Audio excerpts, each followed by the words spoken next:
Good evening, my friends. Make sure to like, comment, subscribe, and turn on notifications so I can be with you forever. Today I'm going to be talking about a pretty relevant subject, or just the general word that has been plaguing the just basic narrative of culture for the past 60 years, 70 years, since the 1950s. And that's the aspect of what's cool, right? Coolness as an inherent virtue of culture, which I think has a lot of problems, and it is sort of indicative of this kind of reality we live in, right? We think of the word cool as meaning cold, lacking in temperature, being subdued, being like ice almost, and we can kind of equate that with this rapid increase in technology and just this upsurge of materialistic mobility, I would say, that sort of made things very cold and very disconnected from, what we can consider natural or organic. And so this maybe sounds different from like the certain connotations the word cool is used for. So, for instance, most people attribute cool to something that is trendy, something that is, it's almost like someone doesn't give a shit about anything is usually considered to be cool. A person who doesn't follow the conventional methods of society is considered cool. So if we can kind of just dissect this term a little bit, the origins of it were actually from a jazz musician. I forget his name specifically, but that's not really important to this video because his initial interpretation or meaning of that word is completely different than what it's become over the course of several decades. And, the way it's sort of evolved from that has become this very glorified aspect of society that we sort of start striving towards culturally, especially as we become teenagers. We all want to be cool. We want to be with the cool kids. And it's really like confusing for me to think about when you think about it from a rational position. And it's like, why do we want to be cool? Why do we want to be with the cool kids? Why are the cool kids the ones who break all the rules? And not even just the rules, just generally just do bad things. And kind of just like don't have their shit together from the get-go and are kind of just,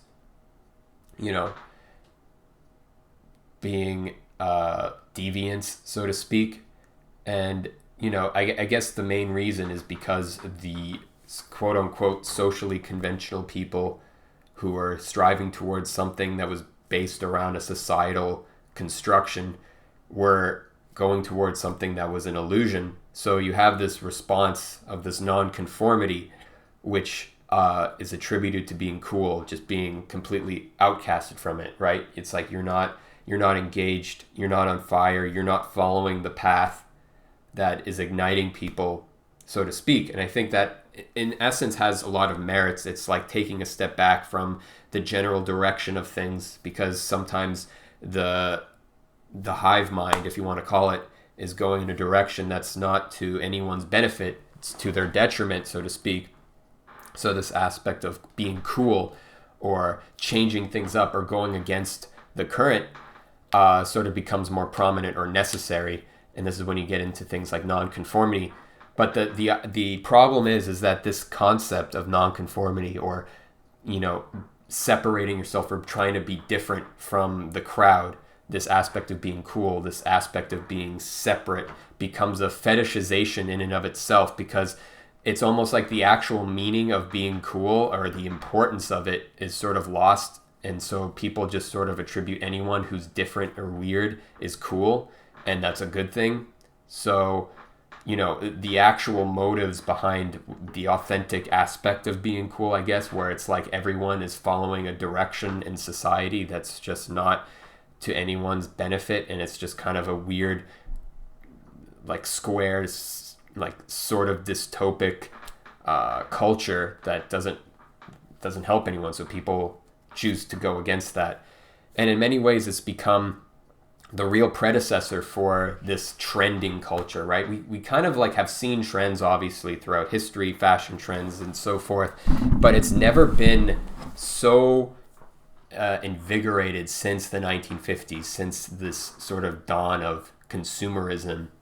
And it's this aspect of trying to be cool and trying to be different, this fetishization of this concept that has turned it into basically a marketing ploy to basically change things up every 5 or 10 years and to figure out what's the next cool thing to follow.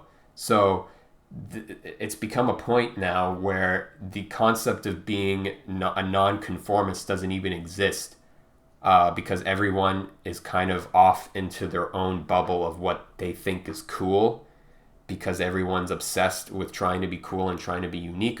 Obviously, there is kind of like mainstream culture that still exists, but for the most part, the mainstream narrative is trying to show off how cool and interesting and weird you are, relative to what is societally normal, right?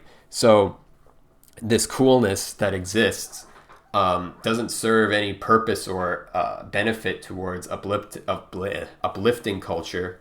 It just exists on its own, pointless existence, so to speak. And, it celebrates itself for the purpose of it being against society's expectations. And the problem with this is that once you start getting into this concept of being cool and being different, you start attracting people who are going to want to do the things that are objectively easy or have weak-willed people follow, so to speak. So this is obviously ties into the concept of like doing drugs, doing petty crime, sometimes just murdering people or just abusing people in relationships. This goes for like men and women too. Like a lot of like what's cool in music especially is just kind of treating your romantic partner like shit, or like that's what's cool in the music. So I really don't understand where this sort of originates from. I think it's just this generally primal instinct and this fixation with believing that going against any kind of construct of society, any cultural construct, is inherently good, which has sort of been promoted by specifically like the baby boomer generation. It's kind of the source of this fetishization with wanting to be cool, right? And they sort of initialize this consumer mindset of trying to find the next new thing, the next cool thing to follow. And in doing so, it's rendered this aspect of culture where we constantly feel like we need to go against the grain in order to do the right thing or to be cool or to be the in crowd. And I think it's not the best way to go. The way I sort of have stopped trying to be cool, because I just, would do the things that I like to do, and whether they were out of style or in style or cool or uncool didn't really matter to me, because what's really important is just being good. I think that's a different word that signifies something much more different, in a different lifestyle, in a much more enjoyable lifestyle. Being cool doesn't include happiness, doesn't include melancholy, it doesn't include any kind of experience. It just includes this sort of somber existence of emptiness, which is constantly chasing this new way to prove that they are not like everyone else. And this culture, they call it hyper individualization necessarily, but I don't really think that's the case. I think individualization is important as a concept in terms of understanding who you are relative to the people around you, and understanding your place amongst other people, and understanding your role as an individual and your sort of your purpose, I guess, or just your worthiness. And that's sort of something that I feel like if you're a good person, you aspire to, understanding that about who you are, who's the best. And some people have a lot of issues with that, with themselves, finding out who they actually are, what they actually want in life, what they actually want to achieve. And you see these people, usually because they cannot find these things, they start grasping onto cool things. They're trying to grasp onto being cool, and in many ways following other people. Even though it's a culture based off non-conformity, it's still non-conformity and conformity are kind of the same thing. It's like you end up joining this non-conformist group that is pretty conformist in general. It has its own social conventions that you kind of follow, and then you move on to the next cool thing and the next cool trend that starts popping up, and you become wrapped up in chasing this illusory end game, and a lot of people might blame capitalism. I've seen that a lot. I don't really like to use criticisms of words, or people might blame communism at the same time because communism is cool now. And, at the end of the day, it really just stems down to people being afraid of, their inherent goodness or the inherent effort it takes to be a good person. And instead they chase an illusory concept of trying to be cool. And being cool is actually a lot easier to do if you just know the mechanisms and the concepts. And this is kind of different from like how you use cool in a kind of casual conversation. Like you can refer to someone, oh, he's like that person's cool. And that concept, that's kind of a little bit different because we're kind of talking about a social phenomenon versus just casual conversation, I guess. But that could just simply just mean someone who's, relaxed and comfortable with themselves. They're cool. They're not hyper active, and you can be a good person who is also cool in that regard. But what I'm specifically talking about is cool in this context is, that hyper obsession with finding the next new thing, the next cool thing, the next new trend to hop onto because you're afraid of your inherent goodness. And this is a normal thing for teenagers, obviously, to experience because they are obviously just learning how to be adults, essentially. That's what being a teenager is. It's coming into terms with, you're not a little kid anymore. You have to make big person decisions, big boy, big girl, big they/them decisions. And that's kind of the thing that you need to really understand as a teenager, and as you grow up into your 20s as well, that's also included, is understanding the inherent concept of what it means to be a good person, or you can choose to be a bad person, I guess, and just kind of be a piece of shit. I guess you'd be really cool at that point because it's the easy thing to do, and it goes against the grain of what society or whatever expects from you. And I think it has more to do with less to do with society and more to do with an inherent responsibility you have as a person of Earth, really. And, this doesn't come as a sense of judging people or having moral superiority because you think you're gooder than other people, because it's really just about what you're doing and how you're engaging in the world. And I think this concept of trying to find what's cool, especially when it comes to genres and styles and art movements and fashion trends and all of this other nonsense, I think we've kind of hit the limit, so to speak. Like you can kind of see it already in fashion, like the 2010s and up. Like there's no real cohesive style that everyone latched onto. Like that only really started, I would say, like beginning in like the 1950s, but you can even say it came earlier, but it really just hit in the 1950s when like fashion trends really started to hit home and different styles started coming out, like the rockabilly style and this style and that style. And then the 60s changed everything. In the 70s, everyone had sideburns and long hair.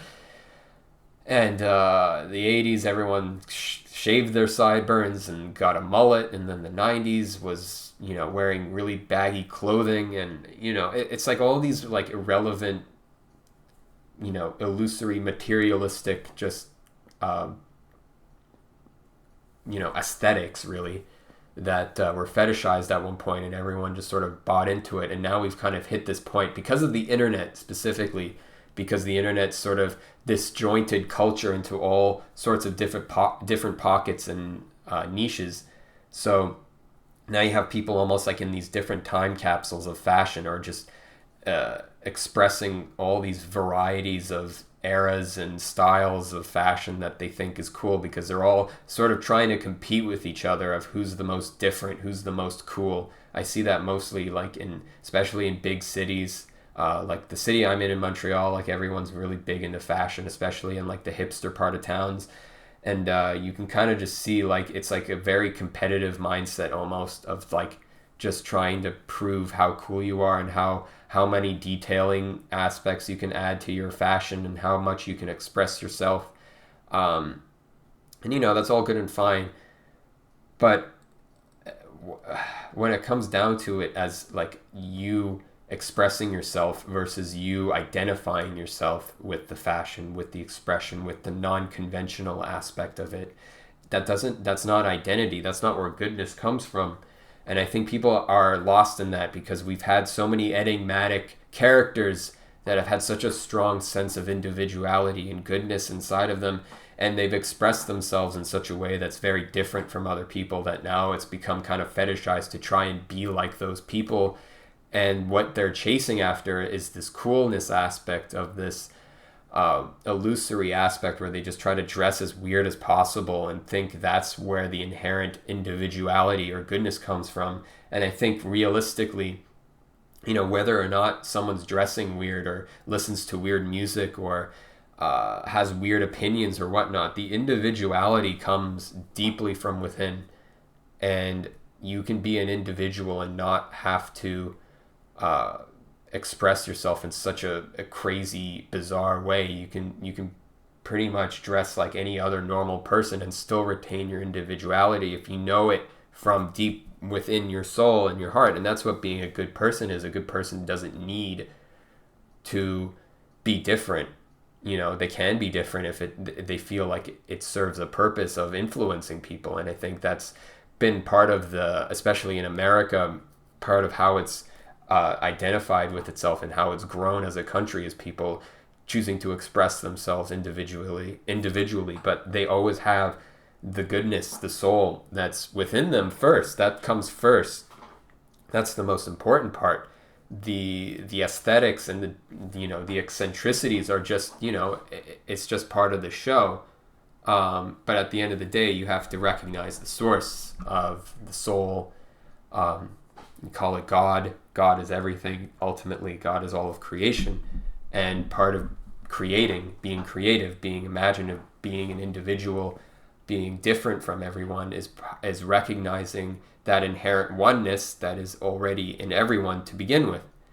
And I think that's very lost nowadays, because it's become more about proving the coolness factor and chasing this ideal of being different. But when you realize that everything's kind of the same already, then this inherent need to try to change things up and be different and find the next new thing becomes kind of irrelevant. You can find goodness, especially when you're looking for goodness in things. You don't need something different or cool anymore. You just look for what's good. And I feel that way for music. I mean, especially amongst other people who have a deep appreciation for music. They don't give a shit if it's old or new, or who made it, or like when it was made, whatever. It's all a matter of if it's good or not. It doesn't matter if it's part of a genre that's considered cool or whatnot. If it's good, it's good. And that's what I strongly believe in. And I think instead of trying to be cool, especially if you're a teenager, don't be cool as much as it's convincing or tempting to do so. Be a good person, and you'll see that being cool is not really important at the end of the day, and it won't really give you what you want,